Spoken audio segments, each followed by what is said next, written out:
من عرفان شکوری هستم. 30 شهریور ما با امنه رفتیم بازار هفتگی.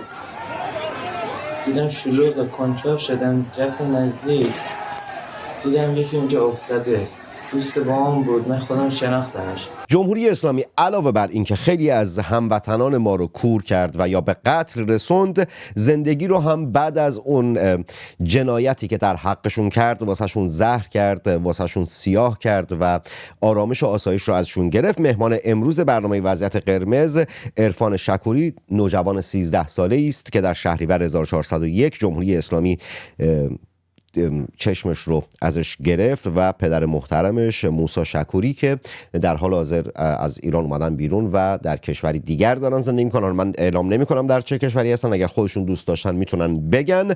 به هر حال مهمان این قسمت از برنامه وضعیت قرمز این دو عزیز انقلابی هستند. روزی نه چندان دور خواهم گفت اینجا آبادان است.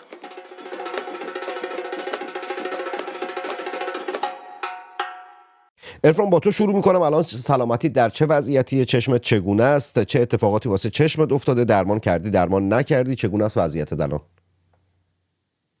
راستش چشم مشکل داره، بینایی که اصلا بینایش از دست داده، تخلیه شده. خب عرفان، یکم اگر میدونم نوجوان هستی، قاعدتاً من داخل برنامه تلاش میکنم تا جایی که میتونم سکوت کنم و تو و پدرت صحبت بکنید که فضا کاملا در اختیار شما باشه. داخل ایران چشم تخلیه شده، الان که بیرون از ایران هستی شرایط درمانت رو داری دنبال میکنی یا نه اصلا بیخیال درمان و اینا شدی؟ نه، دنبال نمیکنی. میخوای من با بابا صحبت کنم عرفان؟ آره اوکی، من با پدرش صحبت میکنم. موسی جان، الان وضعیت چشم عرفان در چه شرایطی؟ قربونت بشم عرفان که انقدر مظلوم و مهربان و کم حرف هستی، پاره تنم. امیدوارم روزی در کشورمون حکومتی باشه که دیگه چشم هیچ کودک و نوجوان و جوان و بزرگسالی رو کور نکنه و یا جون هیچ ایرانی رو نگیره. موسی، الان شرایط عرفان چگونه است؟ در ایران چه اتفاقاتی واسش افتاد؟ درمانش در چه وضعیتی؟ الان که بیرون از ایران هستید وضعیت درمانش رو چگونه میخواید دنبال کنید و اصلا کاری کردید یا نه؟ والا 3 شهریور 1401 فراخانی که بود عرفان بقیه با بچه‌ها رفته بودن بیرون، حالا بغل ساسان قربانی خدا بیامرز مورد هدف گلوله گاز اشکاور قرار گرفت. ما بردیمش رشت، عمل کردیم چشم عرفان و بینی عرفان و صورت عرفان و 3 تا عمل یه باری انجام شد. یعنی 8:30 صبح رفت داخل اتاق عمل، ساعتش بودن 6 بعد در اومد.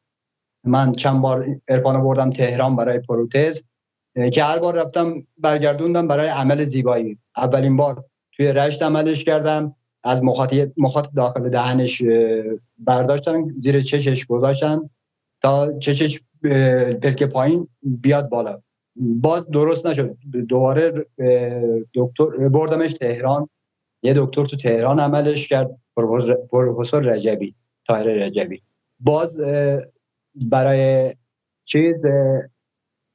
پروتز بردم که متاسفانه پروتز باز به مشکل خورد که از نظر مالی دیگه بازم نکشید عرفان درمان کنم. من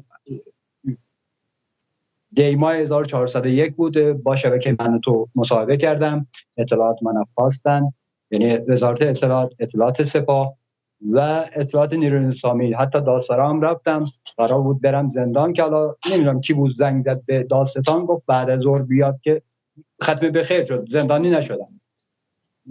دی ماه 1402 باز مصاحبه کردم با شبکه اینترنشنال، باز منو خواستم، از من خیلی تعهد گرفتن که افشاگری نکنم.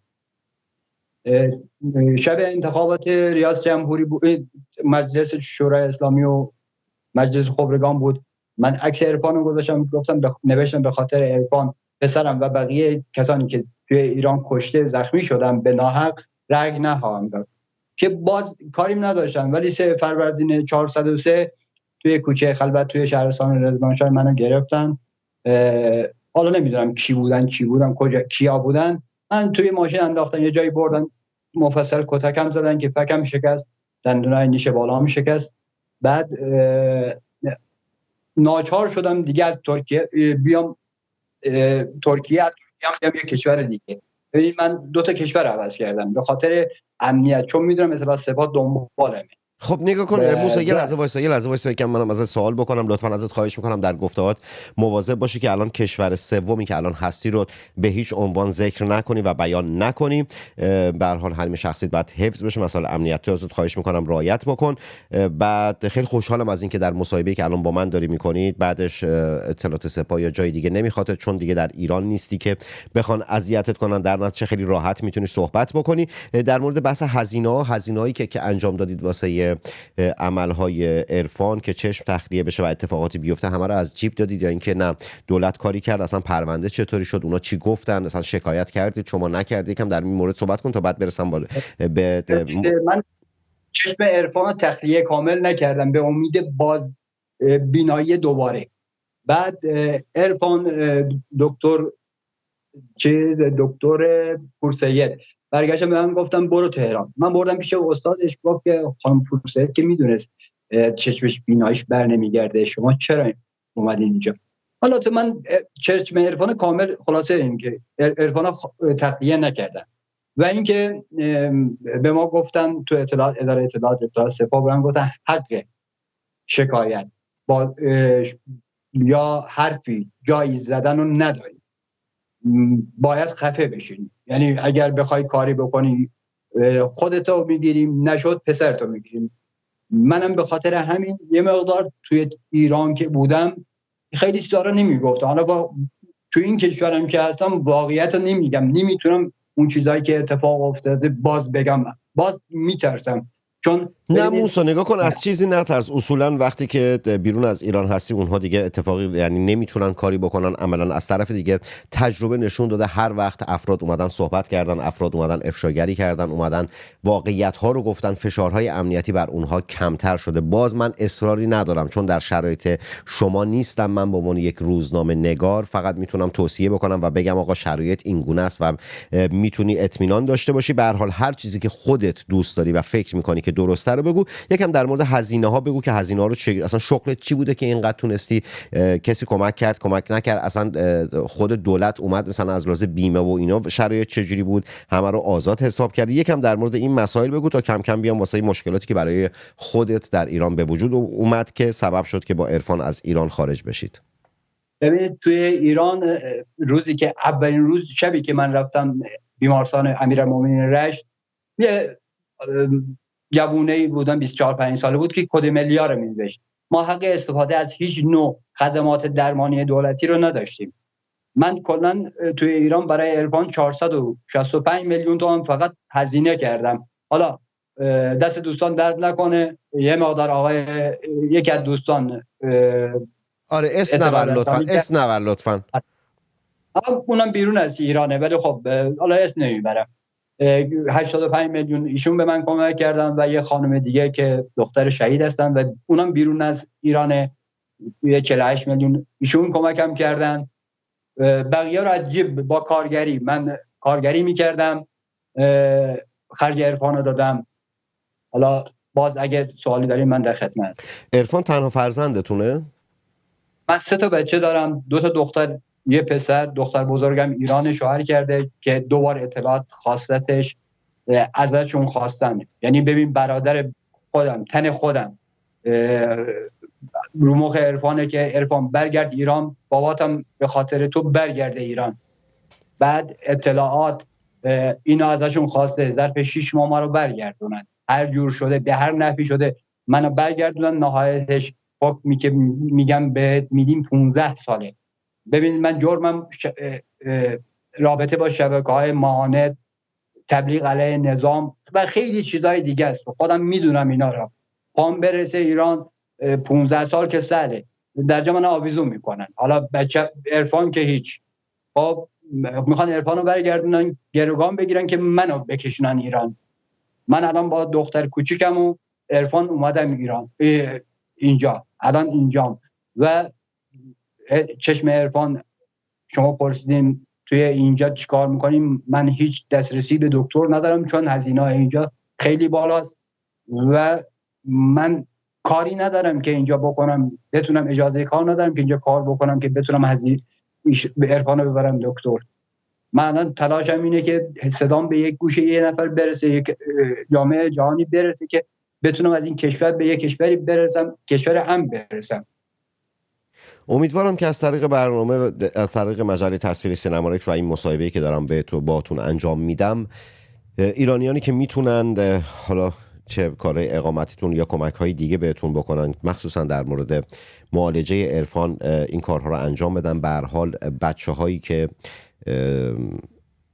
چشمشون آسیب دیده، افرادی که صدمه‌ای دیدن در اعتراضات 1401 به خاطر من و توی ایرانی اونجا بودند، به خاطر حالا عرفان که نوجوان هست، عملاً 13 سالشه و جمهوری اسلامی این کار کرده. نمیدونم واقعا چی بگم، یکی از مصاحبه‌های سختیه که دارم انجام میدم و شاید باورتون نشد، همش دارم نگاهی تایمر میکنم که سریع تایم برنامه تموم شه، واسم سخته وقتی در این شرایط قرار میگیرم بخوام خودم رو کنترل بکنم. اون بیمارستانی که مثلا اون لحظه‌ای که برگشت موسی شکوری گفت که بردیمش بیمارستان امیرالمومنین، من که باوری به خدا و پیغمبر ندارم، اونایی که اونها که باور دارن همون امیرالمومنینتون به کمرتون بزنه که این گونه جوانان و نوجوانان وطن من رو این کار میکنید. موسی بیام سال خودت چه بلاهایی سرت اومد، چه اتفاقاتی افتاد؟ گفتی که دندونتو شکندن، فکتو شکندن، چه جور بوده قضیه، چرا گرفتنت و چه بلاهایی سرت آوردند؟ ببینید، میگم که شب انتخابات مجلس خبرگان و مجلس شورای اسلامی بود، یعنی فرداش، امروز پنجشنبه است، فرداش جمعه است. من همین شبش استوری کردم، عکس عرفانو گذاشتم به خاطر پسرم و اونایی که بی‌دلیل کشته یا زخمی شدن یا چشمشون کور شده رأی نخواهم داد. کاری به کارم نداشتم، یعنی اطلاعات منو خواست ولی کاری به کارم نداشتم. وزارت اطلاعات منو خواست، حالا اطلاعات سپاه نه. کاری به کارم نداشتن چون رئیسش تازه اومده بود، آقای مقامی نامی بود، حالا نمیدونم قیامی نام بود یا مقامی نام، قیامی نام بود. ولی خب شما که میدونین اسمشون مستعاره، اسمای هزار تا اسم دارن. گفت هیچ کسی نمیتونه باهات کاری بکنه. منم با خیال راحت، ولی شیشتونگ حواسم جمع بود که گیر نکنم. بعد شما حساب بکنید بودن 3 ماه گذشت، بعد 3 ماه 3 فروردین ساعت 8:30 شب ماشین خواهرم دستم بود، ماشین رو یه جا پارک کردم، اومدم از یه کوچه خلوتی برم خیابون اصلی رضوانشاه یه شهر 5000 نفریه، یه شهر کوچیکیه، ما هم تو روستا میشینیم، که 2 نفر هیکلی منو گرفتن، یکیشون سرمو آورد چسبون به سینم و با مشت چنان به فک راستم ضربه زد که گیج شدم، یعنی نمیدونستم تو چه حالیم، فقط حواسم جمع بود که دیگه بیشتر از اون ضربه نخورم. حالا نمیدونم اونی بود، کیسه بود، چی بود، رو سرم کشیدن، من انداختم تو یه ماشینم پراید بود، یه مقدار راه رفتیم، بعد نمیدونم من کجا بردن، حقیقتش هم نمیدونم، یه 10 دقیقه گذشت نمیدونم کجا من بردن. بعد ماشین پیاده هم کردن، رفتیم توی اتاق، توی صندلی نشستیم. من بیرون که میرفتم بی محابا صحبت میکردم، حالا با الفاظ رکیک خامنه‌ای و مورد خطاب قرار میدادم یا حرفای بد میزدم. هرچی در مورد خامنه‌ای بگی، هر کلمه و واژگانی استفاده کنی اصلا بد نیست، چیزهایی است که کاملا لایقش هست. بفرمایید. خامنه‌ای صدلی گدا، یا ببینید یا میگفتم در مورد گذشته صدلی گدا صحبت میکردم که توی کپورچال بوده یا حاجی چابیجاری بوده که این آقا رو از منبر میاره پایین، بهش میگه شعار دعا کن، که شعار دعا نمیکنه، موقع که طبیب بوده میاره پایین با عبای پاره بخچه با اردنگی از مسجد بیرونش میکنه. من اینا رو تعریف کردم، دقیقاً اینا رو به من میگفتن، میزدن و میگفتن. یه 2 ساعتی منو خوب مشتمالم دادن که من اومدم دندونم ریخته بود دیگه، من ناچار شدم رفتم پیش دکتر، خدا خیرش بده، 6 تا دندونمو کشید. حالا هزینه‌اش بالا بود ولی 600,000 تومان از من گرفت. اون پولی که از من گرفت پول حقیقی دندونام نبود، ولی خب خدا خیرش بده کمکم کرد. من اینم بگم الان نگاه کن، الان شرایط جسمانی خودت چگونه است موسی؟ من الان وضعیت جسمانی مشکل داره. خب ببینید من مشکل کمر دارم، بعد مشکل راه رفتن دارم، بیناییم ضعیف شده، نزدیک بینیم اصلا نمیتونم بخونم، یعنی تار میبینم همه چی و بعد غذا نمیتونم بخورم، من دندون ندارم، دندون فک بالا اصلا ندارم. نمیدونم واقعا چی باید بگم. نمیدونم واقعا چی باید بگم در مورد شرایط خودت و عرفان. پایانی، نکته پایانی اگر چیزی داری بگو که برنامه رو جمع بکنم، که واقعا سخته واسم اینجور مصاحبه ها و اینجور برنامه ها. از اونجایی هم که اصلا هیچ کاری به جز مصاحبه کردن من نمیتونم انجام بدم و امیدوارم که ایرانیانی که میتونند نه فقط به عرفان و موسی بلکه به هر ایرانی دیگری که جمهوری اسلامی آسیب بهش زده میتونن کمکی بکنند، چه از هر کمکشون کنن به کشور امن برسن یا اینکه هر کمکی دیگری میتونن بهشون بکنند. به هر حال امیدوارم این کار رو انجام بدند و وظیفه رسانه‌ایم هست که این رو بگم که تک تک گفته هایی که و اطلاعاتی که موسی شکوری در این برنامه داره اعلام میکنه مجله تصویری سینما رکس نه تایید میکنه نه رد میکنه. من انتقال دهنده گفته های آسیب دیدگان در این برنامه هستم. هم عرفان شکوری 13 ساله و هم پدرش موسی شکوری هر دو از آسیب دیدگان هستن، مخصوصا عرفان که چشمش تخلیه شده. بعد موسی صحبت پایانی هر چی داری بگو. ببینید من الان اینجا توان کار کردن ندارم با این وضعیت عرفان، وضعیتم بد جوره خب و تحت فشارم. ببینید من از خودی خودم یعنی از تن خودم دارم میخورم، دارم اذیت میشم. من میخوام از اینجا هر جور شده از این کشور برم. خب میخوام یک کشور امن پیدا کنم، یک کشوری باشه که بتونم آزادانه زندگی کنم، راه برم و بتونم چشم عرفانو بالاخره درستش کنم، چون الان چشمش سوزش داره. چون دکتر به من گفت هر موقع احساس سوزش داشت یا قرمزی داشت یا هر چی بود سریعا مراجعه کنیم به دکتر. من الان 2 ماه اینجام و هیچ دکتری هم عرفانو نبردم، چون توی ایران که بودم حتی قطرهایی که داشت وسایلی که داشت همه تموم شده، یعنی دیگه ندارم که استفاده بکنم. اینجا خودتون میدونین کشور غریبه، هزینه هم بالاه. من اون وضعیت مالیم جوری نیست که بتونم عرفانو ببرم دکتر. اوکی عرفان جان، میشه ازت خواهش کنم چند جمله هم خودت صحبت کنی، هرچی دوست داری بگی؟ عرفان صدامو داری؟ بله صداتون داره ولی نمیتونه صحبت کنه. های تنگه. اوکی جان، میگم عرفان سنش پایینه نمیتونه صحبت کنه مثلا. بله میدونم، بله. به هر حال عرفان پاره تنم هستی، خیلی واسم عزیزی. امیدوارم روزی از این روزگار بتونم ببینمت، در آغوش بگیرمت و با هم دیگه کلی به این جهان بخندیم. نوجوان زیبا و نمیدونم چی بگم. بعضی وقتها روزنامه نگاری فقط اطلاع رسانی است، بعضی وقتها روزنامه نگاری فقط انعکاس دادن صداست، تحلیل و پرسشگری و به چالش کشیدن نیست. این برنامه هم یکی از همون بعضی وقت هاست. ملت شریف ایران درد و بلاتون به جون و ملت شریف جانم عرفان باهاتون کار داره. بگو عرفان جان، بگو عزیز دلم. راستش یکی از آرزوام اینه که چشم درمانش ادامه پیدا کنه، یا یه دونه از آرزوهای دیگه هم که با شاهزاده ملاقات کنه از نزدیک. امیدوارم هرچند که هر دوتاش آرزو نیست هدفه و به هر دو هدفت حتما خواهی رسید. ملت شریف ایران بی قضا بلا باشید. ملت شریف ایران مرواتون به همه روزه. ملت شریف ایران درد و بلاتون به جونم بخوره. جنگ زده تک تک شما محمد تنگستانی هستم، شاعر و روزنامه نویسی که به زودی زود در شهر خودش آبادان و کشور خودش ایران برای شما برنامه خواهد ساخت و در ابتدای هر برنامه خواهد گفت اینجا آبادان است.